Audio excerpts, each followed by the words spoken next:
தமிழ்நாடு அரசு பொது நூலகத்துறை மற்றும் திருவள்ளூர் மாவட்ட நிர்வாகம் இணைந்து நடத்தும் நம்ம திருவள்ளூர் நம்ம திருவிழா திருவள்ளூர் புத்தக திருவிழா 2025 மார்ச் 7, 2025 முதல் மார்ச் 17, 2025 வரை தினமும் காலை 10 மணி முதல் இரவு 9 மணி வரை.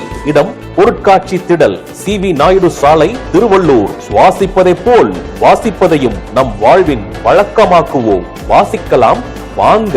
நீங்கள் வாங்கும் அனைத்து புத்தகங்களுக்கும் 10 விழுக்காடு சிறப்பு தள்ளுபடி. வாசகர்களை பரவசப்படுத்த நாள்தோறும் பிரபல படைப்பாளர்கள் பங்கேற்கும் கருத்துரைகள், பல்சுவை நிகழ்ச்சிகள், 100க்கும் மேற்பட்ட புத்தக அரங்குகள், சுவையான உணவு அரங்குகளோடு இடைவிடாத மேடை நிகழ்ச்சிகள் என அறிவுசார் அம்சங்கள் நிறைந்த திருவள்ளூர் புத்தக திருவிழா 2025. அனைவரும் வருக. அனுமதி இலவசம். திருவள்ளூர் புத்தக திருவிழாவில் தினந்தோறும் உங்களை உற்சாகப்படுத்தும் போட்டிகளில் பங்கேற்று ஆச்சரியமூட்டும் பரிசுகளை அள்ளிச் செல்லுங்கள். அழைப்பின் மகிழ்வில் ஆவடி மாநகராட்சி.